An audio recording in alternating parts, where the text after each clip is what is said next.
歡迎大家翻嚟第407集嘅只要有電影400幾集㗎啦，係啊，勁過你㗎，唔係我哋都即係應該同觀眾都差唔多暫別咗成半年啦，係啊，都唔算暫㗎啦，好掛住啊！好多留言都話：書生快啲開始翻啦！但係呢個問題咧就係一停咗嘅時候咧，即係呢段時間其實好 enjoy 嘅。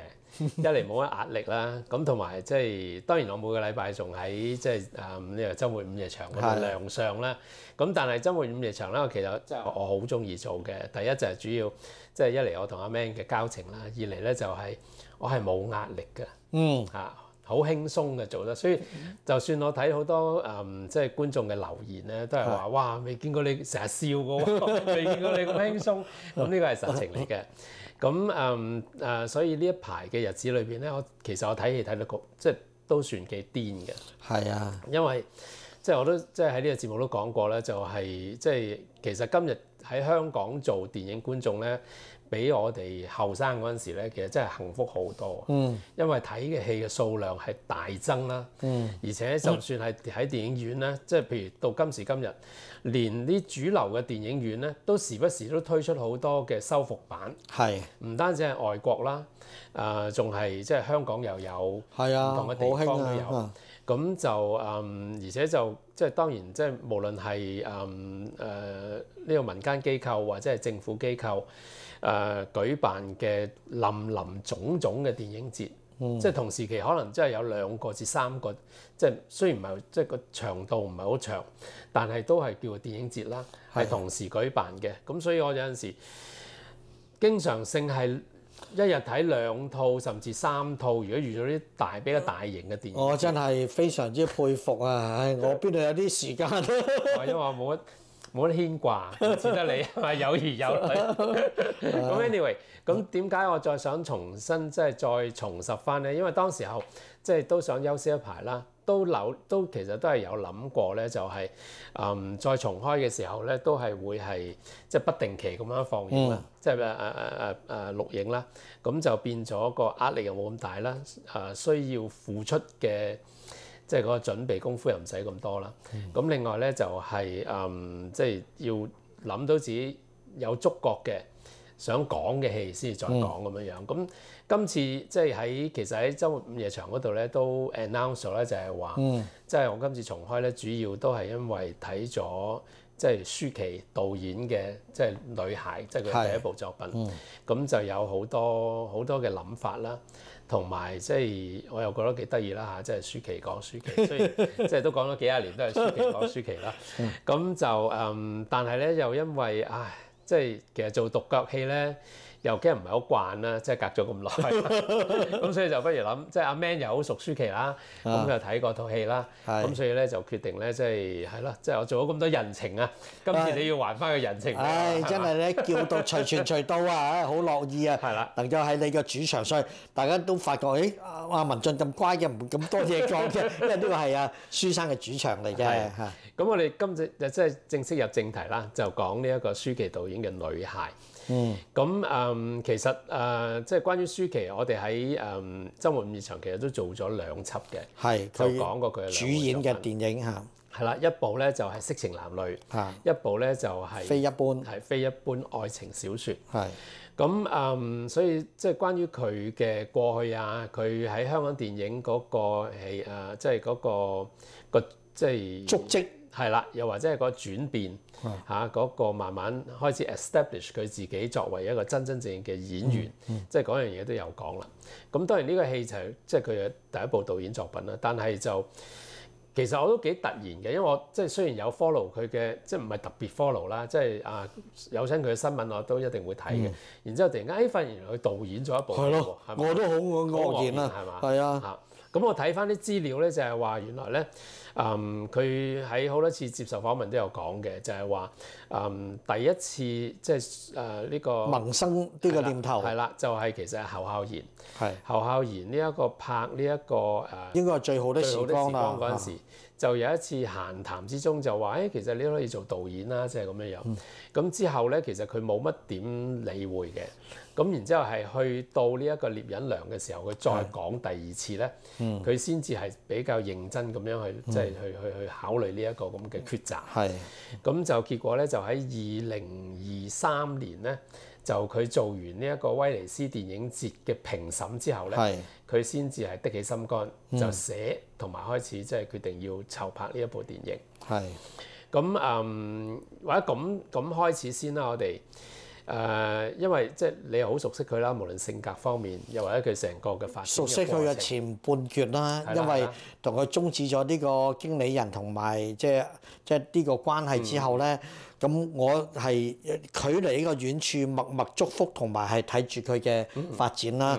咁亦過去其實嚟即係大家唔合作唔一齊咧，都成20年。係20年都喺處睇住，哎呀，佢又接啲咩戲啊？然之後佢初原本想自己處理自己嘅嘢咧，後尾都係俾咗阿林建岳，到最後尾又有人幫佢。咁我都唔去干預，我亦唔會插嘴，因為都已經終止個關係。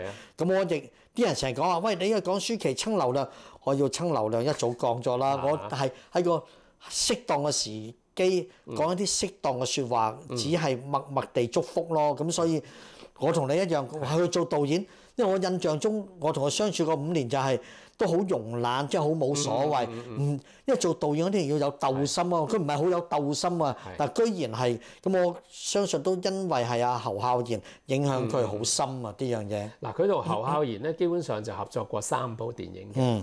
第一部咧就應該係千禧萬波啦，2000年嗰陣時應該我都仲係 handle 緊佢嘅。2001年啊，即係公映嘅時候就千禧萬波，跟住咧就係2005年嘅最好的時光，然之後就去到2015年嘅刺客聶隱娘。係。咁3部戲你有冇睇過？當然有睇過啦，係啊。你覺得嗱，講開侯孝賢都好多嘢講啦，即係侯孝賢我自己睇啦，因為我都好熟侯孝賢。我自己覺得侯孝賢即係從拍呢一個嗰啲都係蹦蹦跳跳嗰啲戲，即係好老土嘅愛情，即係愛情電影開始，到佢真真正正開始慢慢即係成為一個所謂嘅作者導演，即係成個嗰個軌跡咧，有一個人好重要嘅，即係特別係對我覺得係建立咗佢某啲嘅風格，甚至係其實係令到佢嘅電影咧係更加豐富。係咪講朱天文啊？唔係朱天文，朱天文就係佢嘅幕後啦，就係佢嘅編劇。但係咧係一個演員。哦。嗰個演員咧就係一個女演員，就叫做申樹芬，暖暖風塵嗰個。係啦。我記得以前我節目裏邊都有睇。悲情城市都係佢嘅喎。係啦。首先申樹芬咧就係我覺得好重要。雖然佢演嘅戲其實唔係好多，但係其實侯孝賢即係我諗每個導演都係啦。都一定多多少少咧有佢嘅所謂嘅繆斯啊，即係有佢嘅女神，靈感嘅女神。咁好，我即係唔需要我多講嘅，其實係人即係只要係比較細心睇侯孝賢嘅電影咧，都知道申樹芬咧，即係嗰個形象，嗰個女性嘅味道，即係嗰一種好恬靜啊，但係又好包容啊，同埋即係嗰個點講咧？佢係一個好好嘅情人，但係亦都係一個好好嘅妻子，甚至雖然佢喺戲裏邊咧，即係悲情城市嗰度生仔嘅，即係嗰種母性啊，同埋嗰種清新嘅氣質，嗰樣嘢咧，你又可以話佢正係好似聖母咁嘅喎，又即係你係遠觀而不可以褻玩嗰一種嘅。咁其實我覺得係侯孝賢嘅一個好理想嘅女性嘅形象。咁但係自從呢一個悲情城市之後咧，呢個申樹芬咧退隱啦。佢係一個完全，我其實有見過佢啦，當然亦都有傾過下偈，但係佢真係一個好沉靜嘅女仔。你好難同佢搭訕嘅。咁加上我又係香港人啦，咁所以佢即係同埋咧，我從即係佢哋周圍嘅人都聽到就係佢對呢個電影圈咧係毫不感興趣，亦都完全即係冇嗰個名利之心。所以佢拍完呢一個悲情城之後咧，就結咗婚啦，去咗美國。咁其實我覺得係一個對侯孝賢嚟講呢一個好大嘅失落。咁佢以後幾個戲咧都係轉係，譬如好似《戲夢人生》好似《南國再見南國》呢啲戲咧，好男好女係啦，係去到好男好女咧，佢先至係個女性嘅角色咧係比較重要。正話 mention 嗰兩個戲咧，其實都係男性嘅電影為主。咁佢嗰陣時咧就揾咗伊能靜，冇錯，係 Annie 啊，係啦，我都識少少伊能靜嘅，因為有一次我記得去新加坡。我唔知係咩原因啦，係咪做電影節嘅評審定點樣樣咧，就識咗佢。咁翻嚟嗰段嘅幾個鐘頭嘅過程咧，就好傾嘅。我同佢，咁我都 impress 嘅。咁我就覺得其實伊能靜，你知唔知我識伊能靜嘅咩人啊？伊能靜嘅家姐叫做吳雅婷，佢哋媽咪好似係日本人，即係嚇。咁咧，吳雅婷就係我做導演嘅第一部戲叫《反斗妹》啊，就嗰個叫吳雅婷嘅Apple 啊，就係其實就係 Annie 嘅家姐嚟嘅。咁啊嫁咗去日本㗎。我有時都問阿 Annie，喂，你家姐係點啊？咁當然都已經踏出咗呢個圈啦。所以咁伊能靜，我哋都知道佢同即係佢第一個老公唱歌嘅嚇，唔係齊秦，係咯，我去到嘴邊，哈林啊，庾澄慶咁後尾佢而家呢個老公係秦昊，我都話我喺個頻道咪講過，我去英國咪啱啱見到佢同埋個女咁樣，咁所以佢同阿秦昊結婚都有請我，但係我喺北京嘛，但係就嗰晚冇去到，都傾得到，佢係好識做人，又好熱情，好開放，即係好容易同你溝通嘅人嚟㗎嘛，好爽朗，係啦，同新樹芬完全即係差天，即係南轅北轍啊！但係佢又有樣啦嚇，好靚，真係好靚女，才女嚟㗎，佢都係嚇。咁所以其實即係而喺佢事實上喺呢一個好男好女咧，佢表現都唔差嘅。咁但係我諗同侯孝賢合作咧，都唔容易嘅，因為第一佢個要求好高啦，第二其實你要同佢嗰個溝通、嗰個建立嗰個關係要好密切嘅。即係佢未必成日要你跟住佢，但係佢需要你嘅時候咧，佢就需要你，因為佢同時我理解啦嚇，佢其實對好多佢嘅主要演員都係嘅。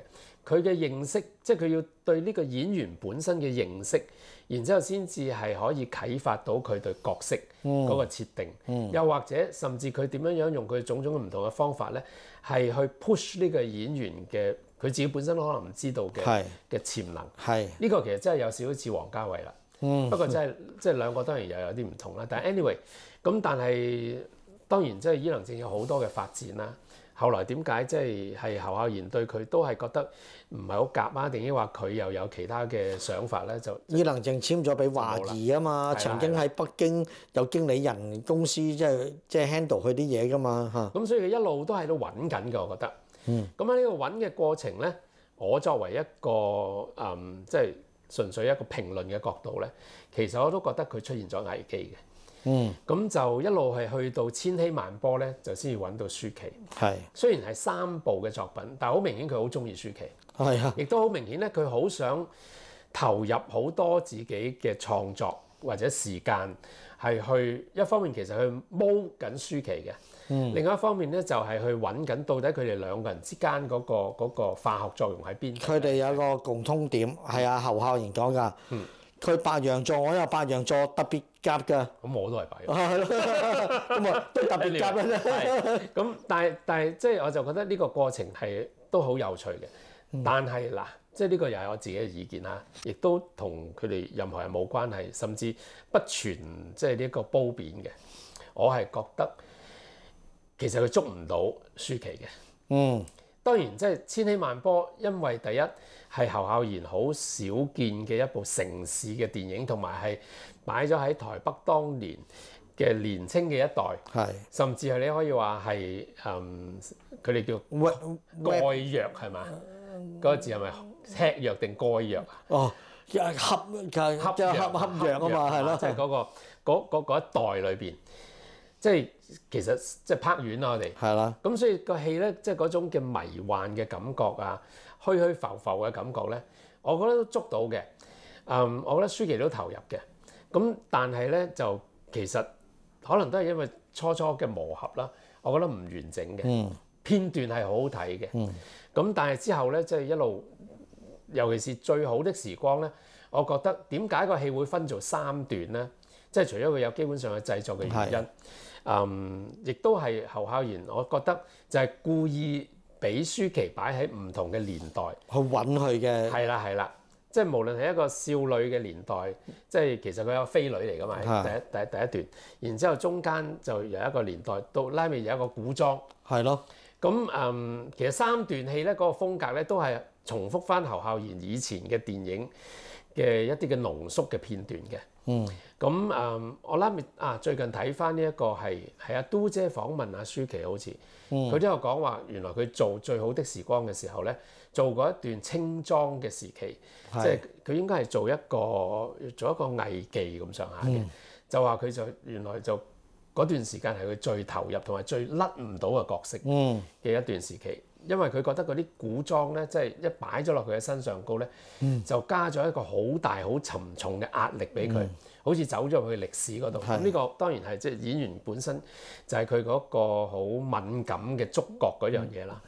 咁然之後先至到聶隱娘，但係聶隱娘咧，即係當然有一個全新嘅組合啦，同埋全新嘅嘗試咧，就係即係侯孝賢第一次拍武俠片係。咁但係嗰個戲其實冇乜武俠。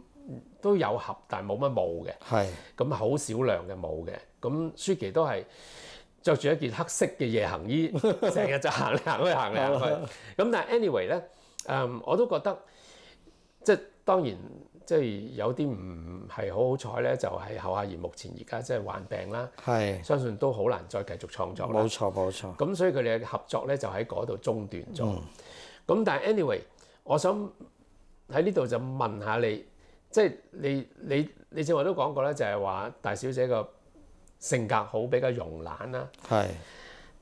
即使係嗰一段嘅時期，或者係開始佢其實佢所謂嘅慵懶咧，即係起碼我作為一個半嘅外邊嘅人嚟睇咧，我又覺得佢唔，尤其是喺香港嗰段時間，佢其實係好勤力嘅喎，因為佢做嘅戲好多啦，推都推唔切。係咯。同埋雖然佢真係冇乜話，我印象之中冇話好多嘅其他嗰啲唔拉更嘅活動。咁但係起碼即係佢，譬如淨係講我哋睇過嗰兩套戲，佢嘅投入嘅程度都好高啦，好強啦。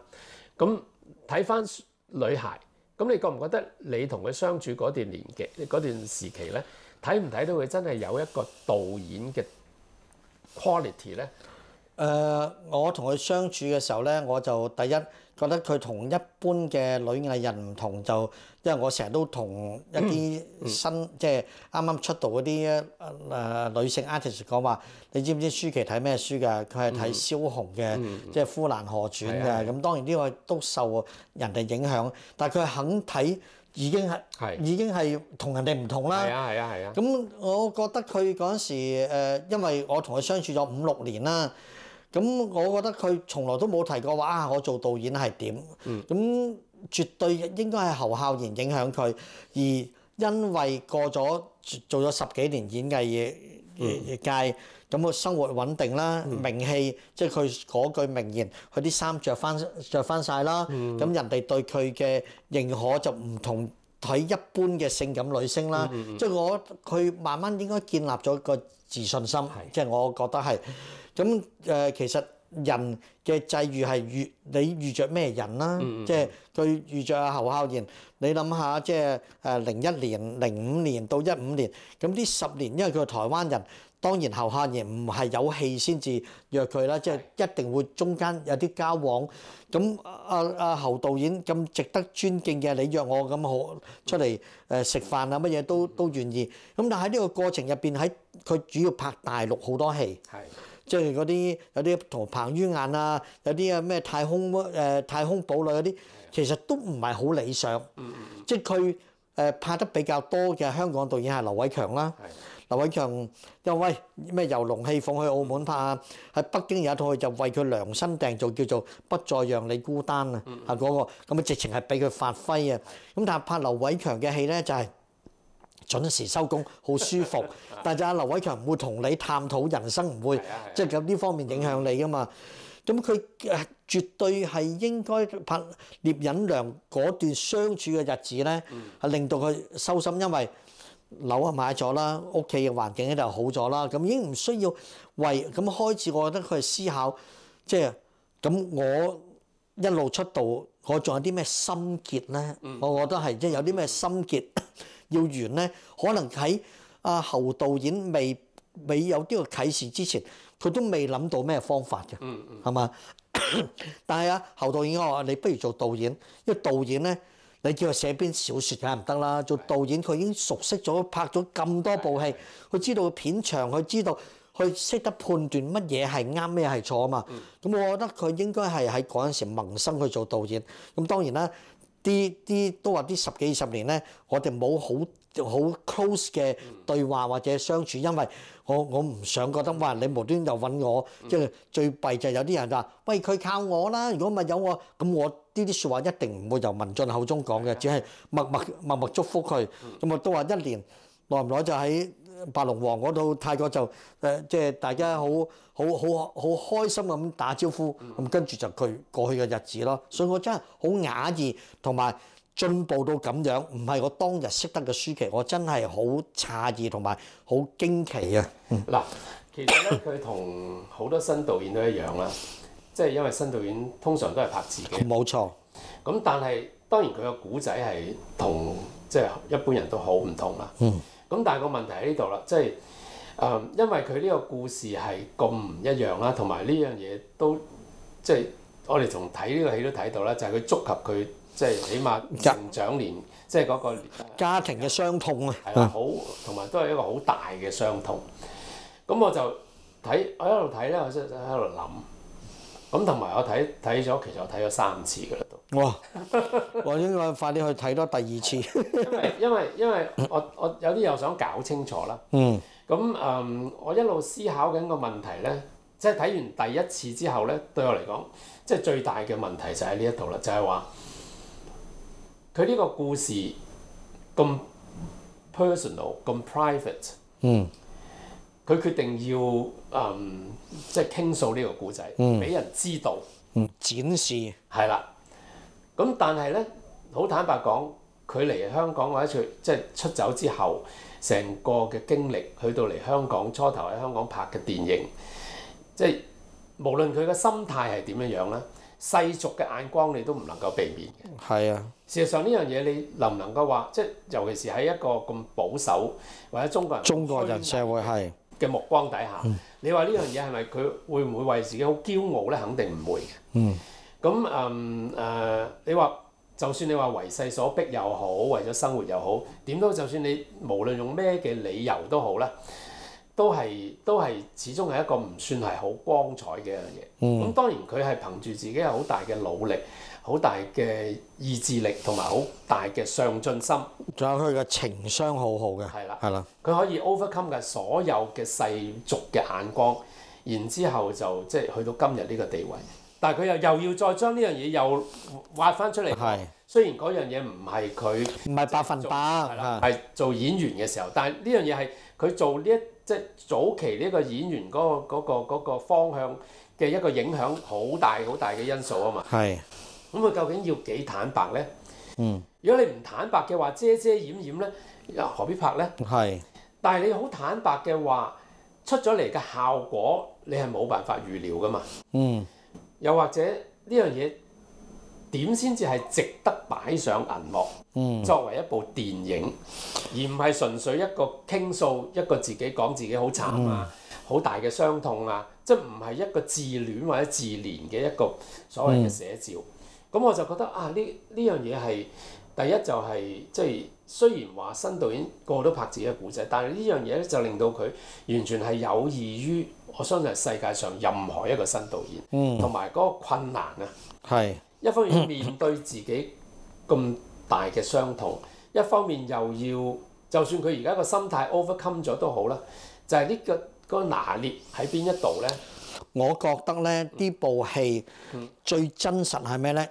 就係個時代背景。係。縱使入邊嗰啲阿媽啊、細妹，其實佢屋企個係細佬嚟㗎嘛。阿爸爸啊，即係呢個阿小麗呢個角色啦。喺周圍嗰啲係啦，美容店冇錯。即係嗰啲。但係最真實係嗰個時代背景係應該係1989年嘅。應該係差唔多啦，因為佢戲裏邊咧，佢用咗一首阿王傑嘅。嗰陣時係就七匹狼，因為嗰陣時我就成日去嘅。一場遊戲一場夢，咁我 check 翻咧就係1987，咁啊當佢流行嘅時候87、88、889，點解咧？嗱，佢76年出世嘅，8889咪係13、14歲咯，咪係劇中人嘅角色咯。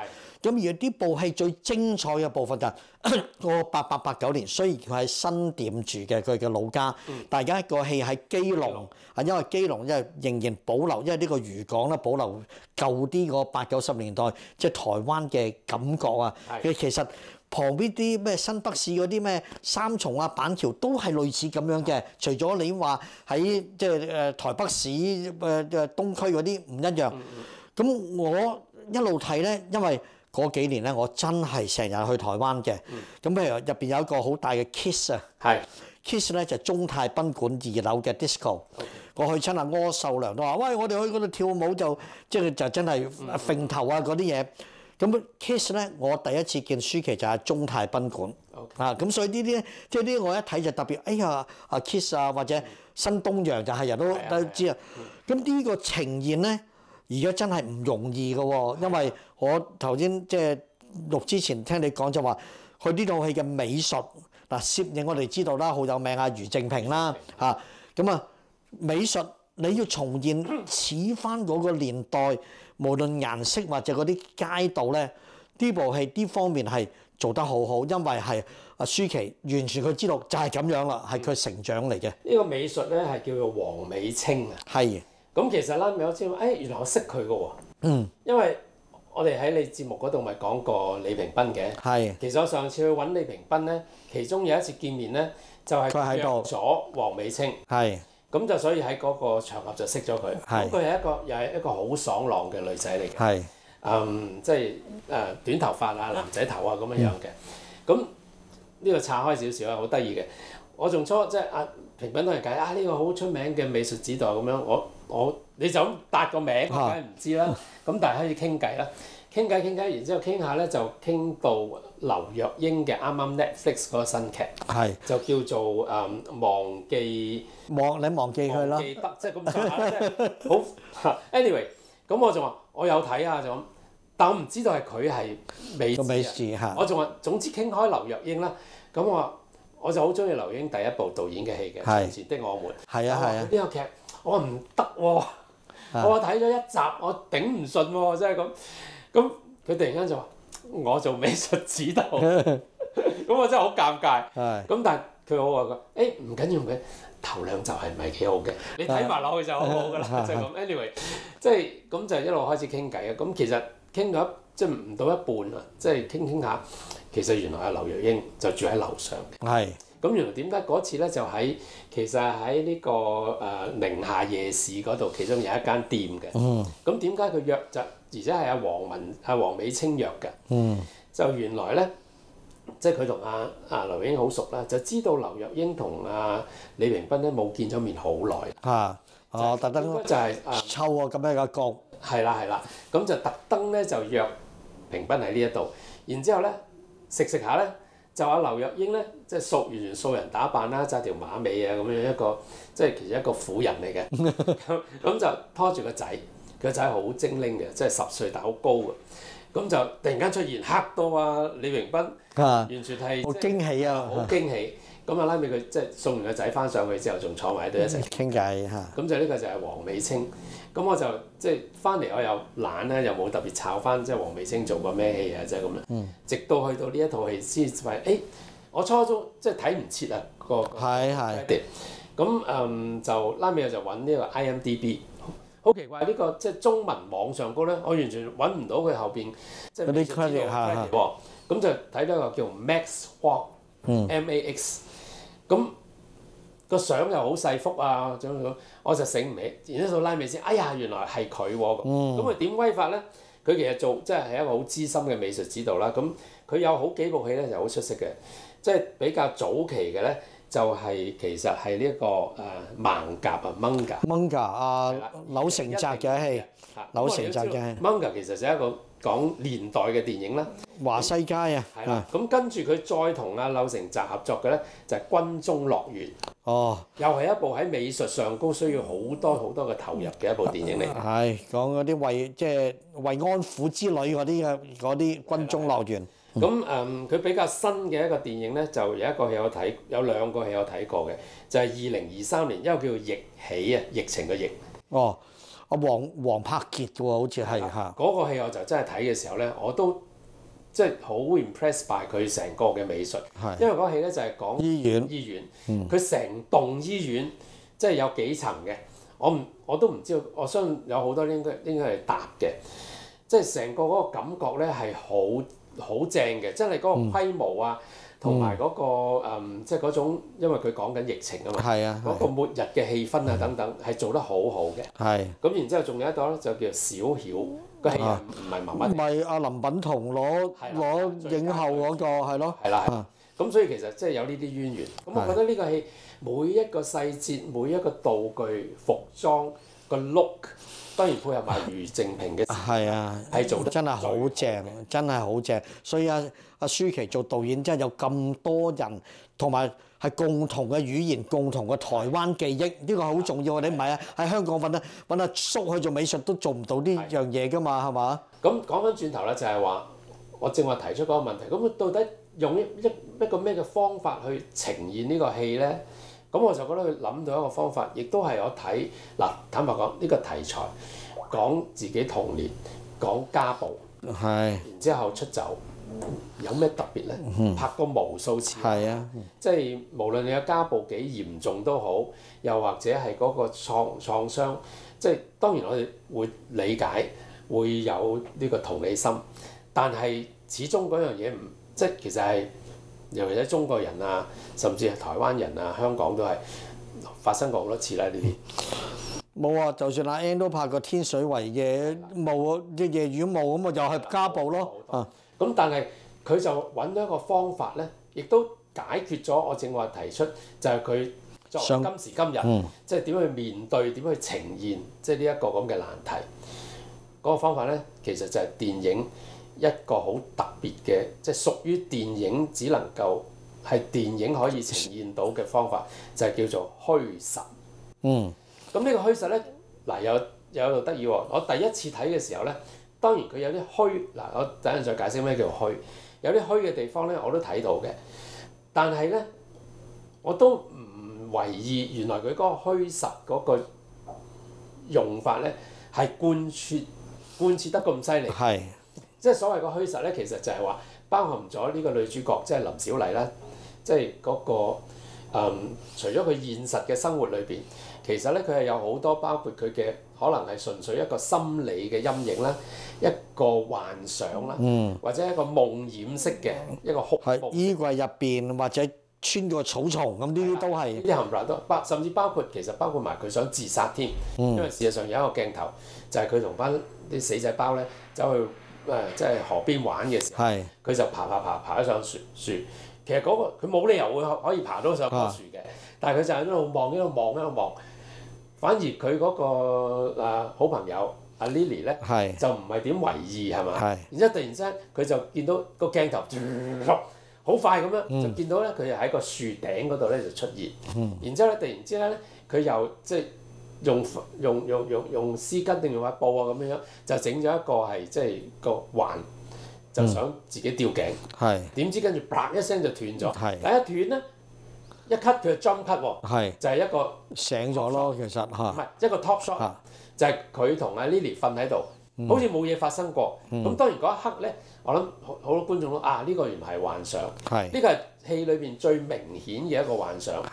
但係其實呢個幻想或者呢個虛幻咧，仲有呢個虛幻唔單止係林小麗，即係呢個女主角本身，即係嗰個即係佢作為一個青春少女嘅一啲嘅好敏感嘅一啲嘅聯想啊、幻想啊、恐懼啊，而且咧佢係將佢阿媽，即係嗰個少女嘅時代，甚至係喺屋企離開屋企嘅時代，甚至係讀書嘅時代，係兩母女之間嗰個經驗啊，係互剪啊，即係換句話講，有佢阿媽嘅回憶。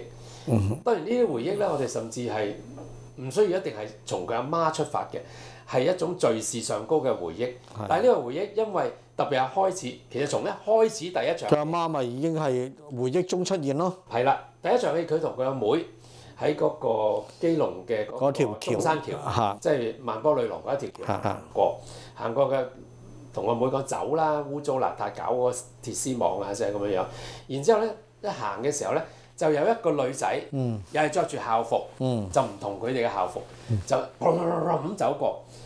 其實呢個女仔咧就係佢阿媽，因為跟住一 cut 咧，就係呢個女仔喺個田間嗰度走，然之後係佢送飯俾個老豆，個老豆即係耕完田之後就坐喺度食，跟住佢又問佢老豆：我可唔可以去我同學屋企玩？然之後就 follow 咗佢阿媽。嗱，其實呢個剪接上高咧，我都覺得係有啲混亂嘅，因為睇第一次我都覺得。我睇咗一次啊，林小麗啦，係咪？係啊。然之後林小麗去到同學屋企咧，突然之間咧就俾個唔知咩人咧，去咗個卡拉 OK 捉咗入去。唔係卡拉 OK，嗰個同學嗰幾個女仔一齊咁樣樣，佢去廁所，咁就喺個走廊嗰度有啲神秘感覺啊咁。突然之間俾個大人啦，好明顯就捉咗入去。咁嗰個當然咧應該係一個強暴嚟嘅，甚至一個即係未至於強暴，起碼都性侵啦。咁然之後即係先至 cut 翻去咧，就係而家嘅林小麗。咁所以其實一直咧都係 intercut 緊嘅。咁另一個比較明顯嘅咧，就係中間佢有陣時未必係從個林小麗嘅開始，而係從個阿媽嘅回憶開始。特別係佢阿媽回憶個老豆趕走佢。因為其實個老豆咧，佢好含蓄啊，就係話你搞啲咁嘅嘢啊，你唔驚啊？唔驚俾人笑，我都驚啦，俾人笑到面。未婚懷孕咯嚇。然之後就趕走佢，叫佢哋去人哋度住啦，即係咁樣樣。咁然之後咧，中間咧亦都有咧，就係佢去揾個女嘅時候，然之後就見到自己喺個火車站嗰度。其實嗰個就係佢少女嘅年代。當然亦都即係嗰個火車站咧，其實出現咗2次嘅，就係亦都係佢遇到佢嘅老公，即係邱澤嘅即係。個老公就坐喺佢隔離，但係當然佢哋點樣搭訕啊，點樣認識呢啲唔使啦，留白啦呢啲。咁所以其實由頭到尾咧，都係貫穿緊呢個虛虛實實。咁但係呢個虛虛實實咧，嗱嚴格嚟講喺劇情上高咧，又係冇乜即係好大嘅，即係好大嘅 surprise 啊，或者唔係好即係起碼唔係我哋即係嘅注意力係擺喺個劇情嗰度，但係咧喺個寫個主題咧，呢個就係佢揾到一個主題啦。就係原來佢揾呢個主題咧，就係講緊兩代嘅母女，兩代嘅女孩。係啦，兩代嘅女孩女性，原來咧佢哋走嘅軌跡咧，個命運都係一樣嘅。而呢個一樣點會一樣咧？嗱，呢個就牽涉到點解呢個戲擺咗咁大嘅重心咧，就擺喺黃美清嘅美術指導。就個時代。係啦，呢個時代係佢哋完全走唔甩嘅。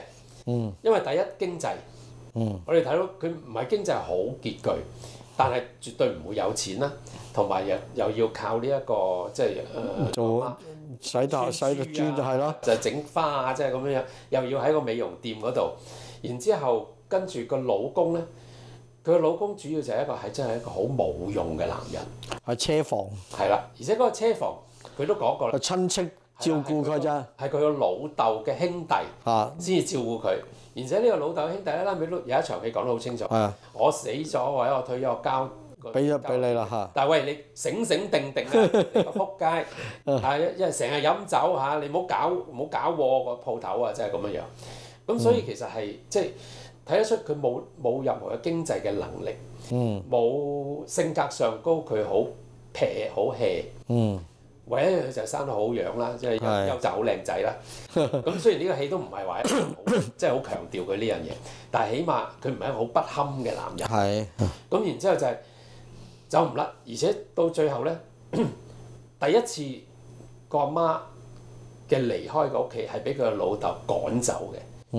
所以佢完全更加冇任何嘅能力，佢俾人啊，然之後跟咗呢個男人啊，只能夠咁樣依附住男性。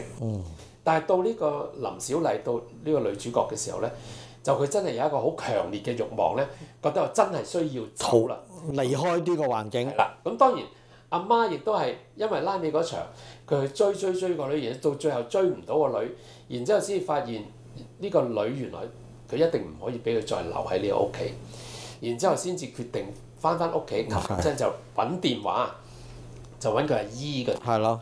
然之後就助佢一臂之力咧，就擁走呢個女，就要佢跟個阿姨，先至可以脫離呢個環境。咁所以我就覺得呢一種咁嘅呢一個咁嘅主題咧，就我相信係舒淇喺個創作嘅過程裏邊，揾到無論係主題上高，或者用一個咁嘅虛實，係去交代呢兩個女性嘅嗰個命運嚇。然之後係超越咗自己嗰個。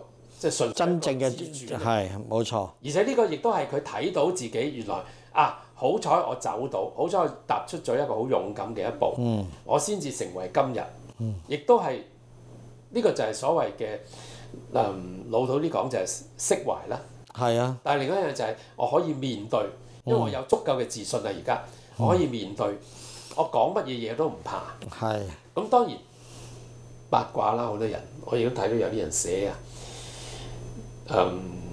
咁到底舒淇係咪俾個老豆強姦過咧？就係咁嗱，我哋冇得猜測㗎。係啊，呢樣嘢冇得估嘅。嗱，但係個問題咧，佢真係做得好好啊！呢方面嗱，我相信好多人睇完第一次，因為我睇完第一次之後，事實上亦都就係有一啲咁嘅文字出現。當然另一個感覺就係因為佢老豆我哋見到佢成日打人啊嘛，特別係打佢阿媽，亦都試過強暴佢個阿媽嘅，因為有一朝早處理得真係好好。嗰個老豆飲完酒瞓咗喺度成晚，然之後攤咗喺度啊，直情即係隻腳就吊咗喺個床尾嗰度。個阿媽咧，因為要去帶翻個飯盒俾個女啊，所以要出街要換衫，喺佢老豆面前換衫，然之後咧就又要化翻少少妝。就因為呢樣嘢咧，就挑起佢老豆，因為朝後早，係咯，咁係挑起咗佢老豆嘅情慾嘅性慾，然之後就用呢個夾硬嚟啦，夾硬嚟。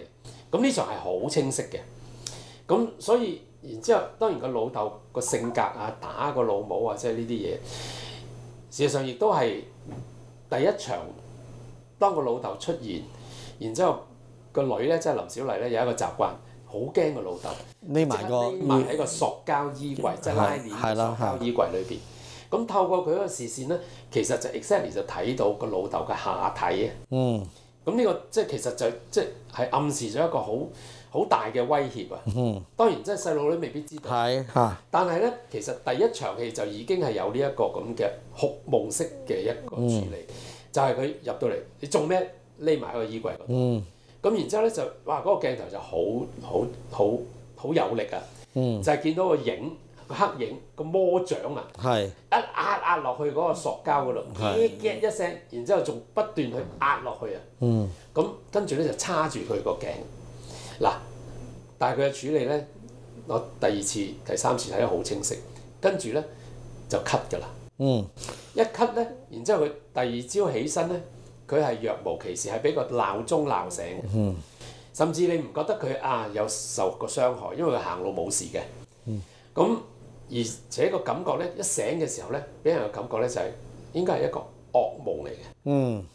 咁其實佢兩次就係虛實啦，就你嘅所講嘅即係嗰個即係面對住老豆嗰個暴力咧。一次就係個阿媽走咗啦，同埋個女個妹，咁所以特別驚啊！即刻匿都匿唔切啊！咁所以呢個其實係一個暗示。個戲其實從來冇話冇 show 過俾你睇，冇明顯就係話個老豆曾經強暴過佢嘅。咁但係呢一個因為透過呢個虛實嘅處理，所以喺個戲裏邊咧就成為一種冇辦法即係擺脫嘅一種恐懼。咁嗰個恐懼大到咧就係。觀眾都有一個感覺，或者有一個印象，好似佢真係俾個老豆強暴過一樣。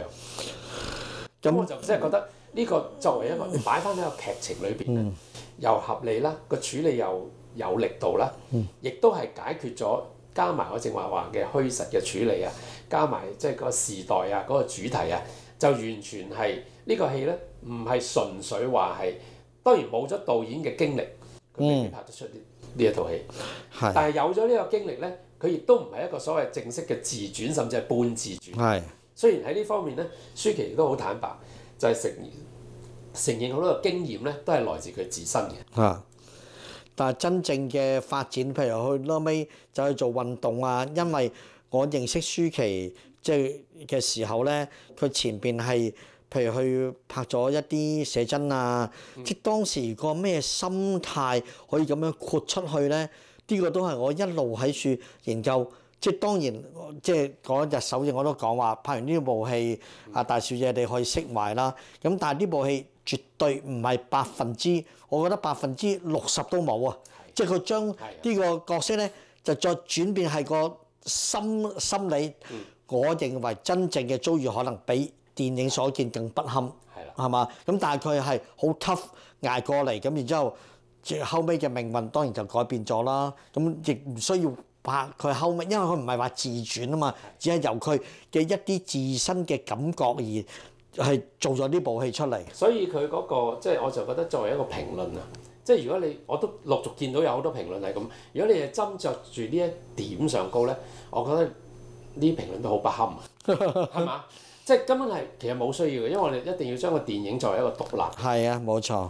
咁另外一樣嘢咧就係我覺得佢嗰個虛實嗰個係啊，呢個講得好好啊，舒生你講得，因為睇嘅時候我都有感覺，即係呢種夢境或者意識上我哋知道嘅，但係貫穿住你一講就哇係喎。同埋有一場戲又係好重要嘅，我都覺得係一個我完全估唔到。第一次我自然好奇怪，你點解會咁樣處理？就係佢老豆嘅死啊！哦。嗱，我哋睇到佢 intercut with 嗰個即係個女嘅出走啊咁樣啦。然之後就佢揸摩托車，明顯就係飲醉酒啦，東歪西歪咁樣樣。但係佢死，佢用咗3個鏡頭，突然間一 zoom 埋佢喺正面，zoom 埋佢個樣嗰度，然之後背脊又 zoom 埋佢後邊個髮尾，然之後跟住一個 top shot 嚟嘅，係啊，就佢瞓咗喺度啦。嗱，呢個 top shot 咪呼應翻舒淇跳落嚟嗰個，即係唔係舒淇林小麗跳落嚟嗰個 top shot 咯。係。咁但係嗰個 top shot 你知道嗰個假噶嘛？係。嗰個係一個想像嚟嘅，即係嗰個死啊，嗰個自殺。咁仲有咧就係撞車，我哋通常一拍，喂你點都要加翻啲配音啊。都冇。嘭咁啊！冇啊！完全冇，係 silence 嘅喎。係。所以呢3個鏡頭咧，我覺得都係就係因為林小麗出走咗，喺佢嘅心目之中啊，佢想殺死呢個老豆，或者佢想呢個老豆死咗，佢先至，所以到後來到呢個老豆，佢其實一直有同個阿媽有聯絡嘅，係去到個老豆真係死咗啦，佢先至翻嚟。咁所以就係當然我亦都冇問啦嚇，到底而家你老豆喺邊度啊？你老豆幾時死啊？喺度嘅，就因為阿馮德倫佢哋結婚之後翻咗台北啦。咁阿馮德倫話：點解你對你老豆咁即係完全即係又唔打招，即係嗨啱啊？咁舒淇都係冇答，即係我睇咗呢個新聞咁啊，應該佢老豆都仲喺度嘅，所以呢個死就係戲劇嚟嘅。係啦，同埋就係話就係因為佢呢個幻想中，我將呢個老豆殺死咗啦。我就平息咗我嗰個憤怒，平息咗我嗰個恐懼。係。咁嗱，最後一樣嘢我想講嘅咧，就係最尾嗰一場。係。嗱，我睇第一次嘅時候咧，最尾兩母女食飯。咁嗰啲人就即係我第一次都有咁嘅感覺嘅，又整場和解出嚟。同埋咧就有少少唔嗲唔吊啦。當然佢就變咗係一個運動手啦。但係當然佢亦都冇講佢打網球呢個運動手有幾成功咧。冇嘅，完全冇講㗎。佢喺度打網球打得好開心啫嘛。然之後仲有就佢都有一個女伴嘅喎。係啊。但係嗰個女伴應該就唔係阿 Lily 啦，係啦，唔係 Lily。因為佢都大咗啦嘛，都唔同咗演員啊嘛。咁然之後佢先至翻到去。嗱，翻到去咧，仲有就係話佢阿媽就即係叫拜拜先啦嚇，即係點支香。佢從來冇拜過，亦都拒絕去拜，甚至個鏡頭咧，從來亦都冇影過一幅車頭相。係。即係俾我哋睇到嗰個神主牌。係。咁然之後兩個咧就即係再到食面啦。係。咁所以我覺得由頭到尾咧，其實嗰個都唔係一個和解，但係咧嗰樣嘢咧somehow咧，因為佢理解咗個阿媽，即係以後呢樣嘢，尤其是冇咗個老豆，所以佢以後都可以同佢阿媽再相處。佢亦都明白個阿媽冇得選擇㗎，都冇離到婚。如果佢離婚嘅話，應該佢走咗之後都有一個啟發啦，即係俾佢離婚啦，即係咁樣樣。咁所以我就覺得呢個處理咧，到我睇第二次、第三次嘅時候咧，我就覺得，因為我都有聽過嘅，因為我哋都有好多熟朋友啦，我都有譬如我同阿 Winnie 曾講，拉廟嗰唔好，即係嗰種。咁阿 Winnie 曾都有話唔係喎，好似舒淇 insist on 嗰個 ending 嘅喎，即係。咁所以我睇第二次、第三次嘅時候，我又感覺係喎，即係嗰個其實唔係一個好老土嘅和，而係有必要，即係俾我哋睇到呢個女仔係真係可以獨立啦。但係個阿媽咧依然係 trap 咗喺間屋嗰度啊，依然係喺度穿緊膠珠啊，係咪？即係嗰個其實佢對個媽嗰個同情嗰個理解先至係呢個女主角嘅一個真正成長。冇錯，係咯。咁阿書生你咁樣就重新拆解成套戲，都唔知阿大小姐會唔會聽咗？而家係咪認可定係話真係知我隻莫若你哋兩個啦？都未定啊嘛，係咯。咁希望嗱有個好嘅開始，你呢個只要有電影，繼續要有電影嘛，好嘛？好嘛？係啦，大家啱嘅戲啦，值得講咁耐啦，我哋都講咗好耐啦，係嘛？好啦，咁今日就到呢度為止。好啦，記住學你話齋。點讚、留言、分享、訂閱。OK，好，拜拜。今日錄影之後咧，諗翻咧，其實就有一兩個 point 咧，我係漏咗講嘅，咁所以想即係用錄音嘅形式咧就補充翻。第一咧就係關於侯孝賢即係同阿舒淇嗰個合作嘅關係。咁我提到咧就係我自己私人咧就覺得，即係其實侯孝賢雖然喺即係佢嘅後期嘅作品裏邊揾到舒淇啦，同埋係好想藉住舒淇咧，係我覺得帶到俾佢一啲創作上高嘅刺激。但係我係覺得佢未係真正好掌握到即係舒淇嗰個形象啊，或者係嗰個 potential 嘅。咁當然即係比較即係有趣嘅就係相反，就係舒淇從佢嘅身上高，我相信亦都吸收咗好多嘢啦，亦都係因此而啟發咗佢即係後來而家即係做導演呢一個咁嘅途徑。尤其是佢喺女孩裏邊，佢都引用咗好多即係侯孝賢嘅電影裏邊嘅一啲嘅 icon 啦，又或者係一啲嘅地域啦、location 啦，就即係而嗰個用法咧，當然我哋可以稱之為致敬，但係我係覺得即係嗰個用法係好在咧，就係佢好能夠將即係呢啲嘅畫面啊，呢啲嘅icon 咧係好有機地融合喺佢自己嘅故仔嗰度。譬如有一場咧就係呢個就係同佢嗰個虛實嗰個都有關係嘅，就係譬如有一場咧就係佢行下咧就睇到個妹嗰個書包裏邊咧突然之間咧擠咁就擠咗一個紅氣球出嚟，然之後紅氣球就即係一路就升天啦。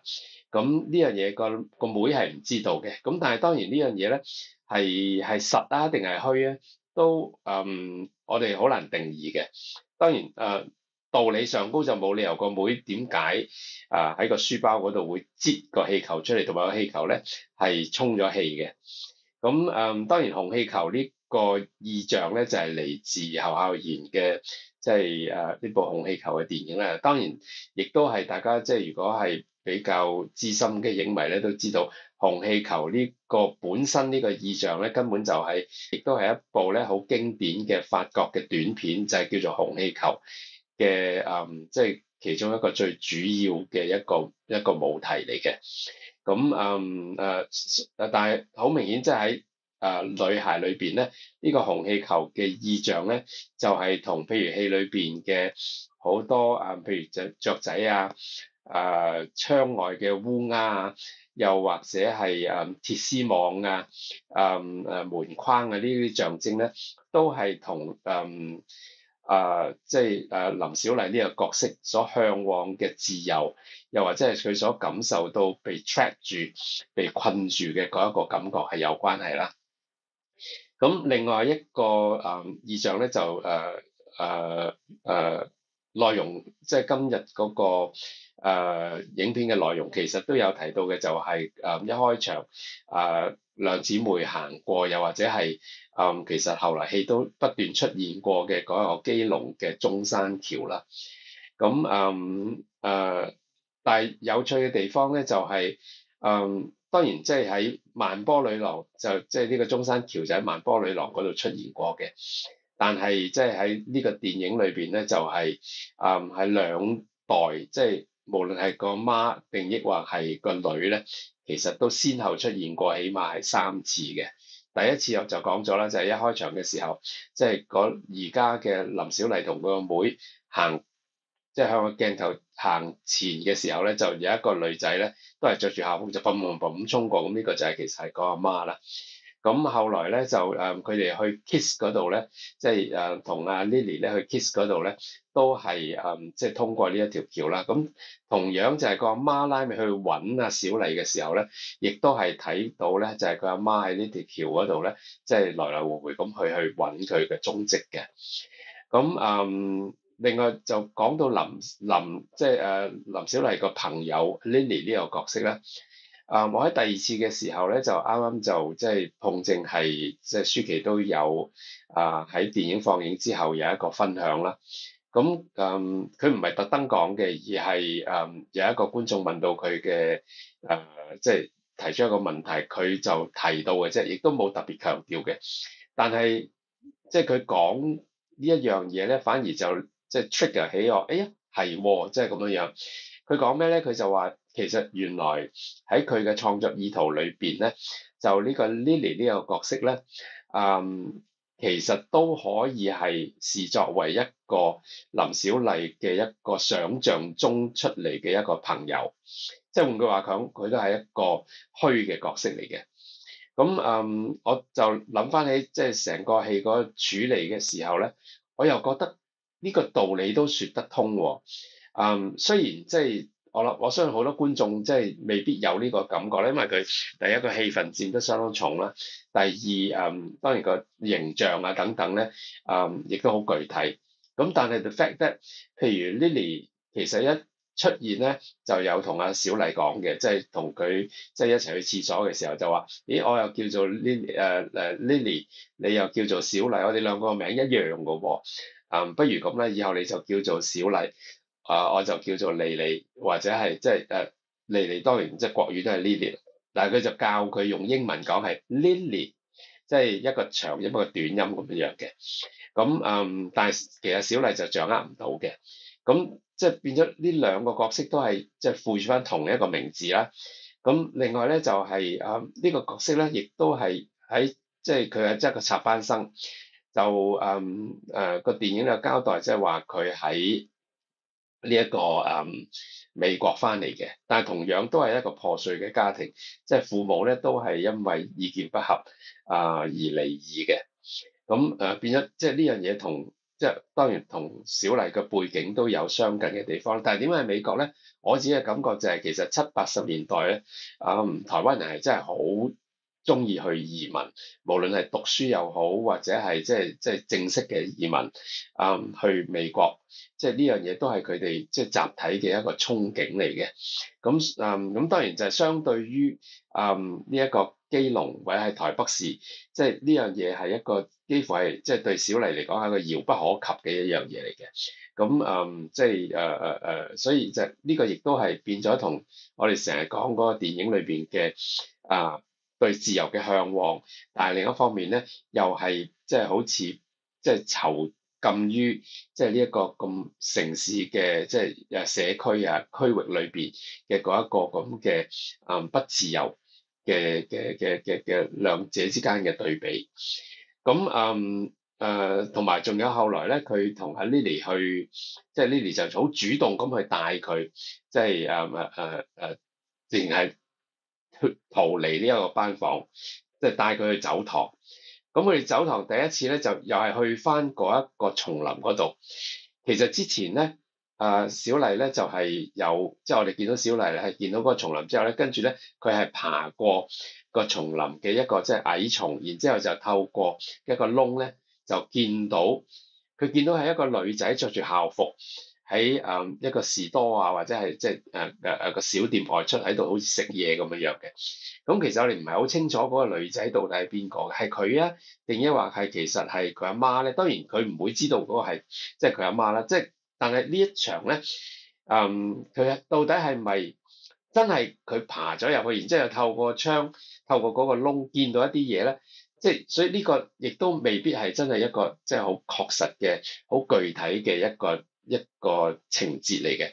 咁但係 Lily 拉尾帶到。即係佢哋兩個人一齊走到去，即係嗰個叢林個矮叢嘅外邊咧，就今次就輪到係 Lily 主動爬入去，而且咧，阿小麗跟住佢嘅時候咧，佢拉尾一直係伸手俾小麗帶小麗去睇，然之後我哋就睇到咧，就係兩個人即係坐喺嗰個即係小店前，即係其實係兩個女仔，咁所以呢個即係到底呢樣嘢係發生之前之後，定因為佢即係開始產生一個咁嘅 imaginary friend 之後，有過即係重複翻即係嗰一次嘅一個經驗啊，又或者重複翻之前嘅一個嘅你話幻象又好，想像又好咧，即係其實個戲咧都冇話係好清楚咁樣樣咧，係 pinpoint 俾我哋睇嘅。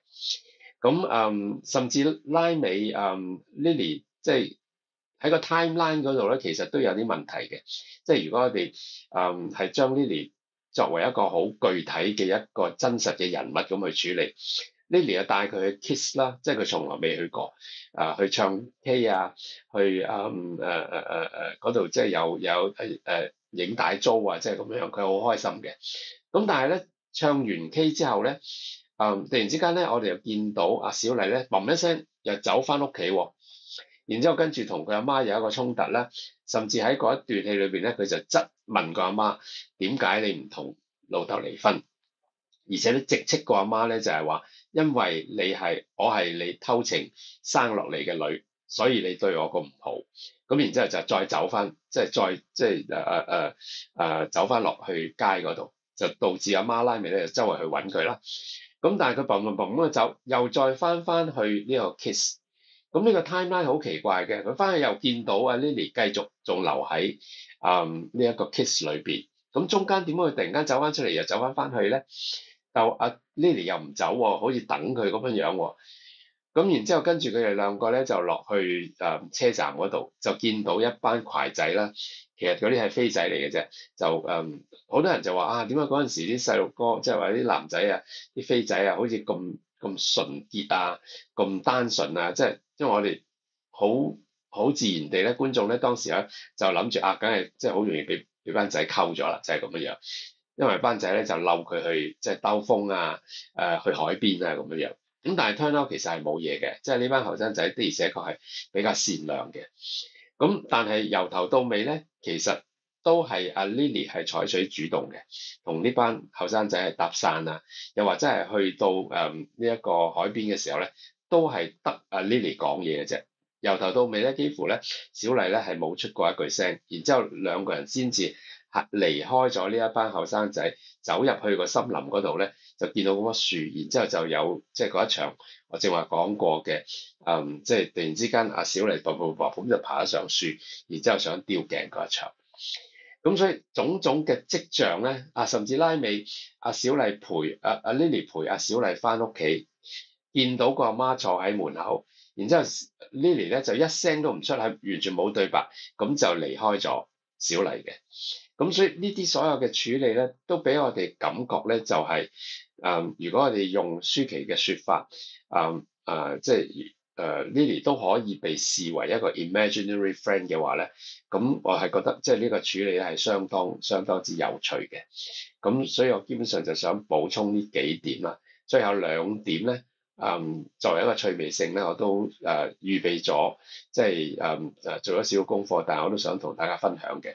第一就係林小麗呢個角色啦，就飾演嘅嗰位少女演員咧就叫做白小英。咁我 check 翻佢嘅資料咧，原來佢係白潤音個家姐嚟嘅。咁白潤音我哋知道就喺呢一個舊年嘅一部好出色嘅台灣電影，蕭亞全導演嘅《老狐狸》裏邊嗰個男仔嚟嘅，嗰個少年演員就個演技同樣係好出色嘅。咁同埋佢都係一個台日嘅混血兒嚟嘅，佢阿媽咧係日本人，就而家咧係做會計嘅。咁但係個老豆咧就係一個攝影師，就係一個台灣人。咁而家就做咗佢哋兩子弟嘅經理人啦，咁樣。咁另外咧就飾演個媽嘅嗰一個9M88咧，就大家都有聽過啦，或者即係知道佢係一個歌星嚟嘅，一個歌手啦。咁亦都有演戲啦。咁佢最新嗰個戲咧就係陳玉芬嘅《大夢》。咁我錄影嘅時候咧，就金馬獎未揭曉啦，咁就唔知即係大夢會唔會得獎啦，但係似乎個呼聲都幾高嘅。咁當然佢最有趣嘅就係點解會叫做9M88咧？原來佢個本名咧就叫做湯毓爾啊，毓係黃毓民嘅毓，爾就係耳夢嘅耳。咁但係佢嘅英文名咧就叫做 Joanne 啊。咁 Joanne 咧就喺國語咧就係 Joanne。其實呢個係 N 唔係 M 啦，咁但係就即係好多人就叫咗佢 Joanne，所以就變咗 9M 啦。咁呢一個88咧，就原來咧係佢呢一個國中時期嘅學號啊，就係88。咁亦都佢另外一個即係好多朋友嘅匿名咧，即係個昵稱咧就叫做巴巴，即係芭芭拉個巴巴。咁所以就後來咧就用咗9M88係作為佢嘅藝名。咁我聽過佢嘅歌曲啦，就即係其實係因為佢亦都係喺美國讀過音樂嘅，同埋係讀 jazz 嘅。咁佢而家走個路線咧就係有好強烈嘅 jazz rock 嘅味道嘅，都幾好聽嘅，同埋個形象都好特別嘅。咁即係呢個就係我即係做咗少少功課同大家 share 嘅一啲嘅資料啦。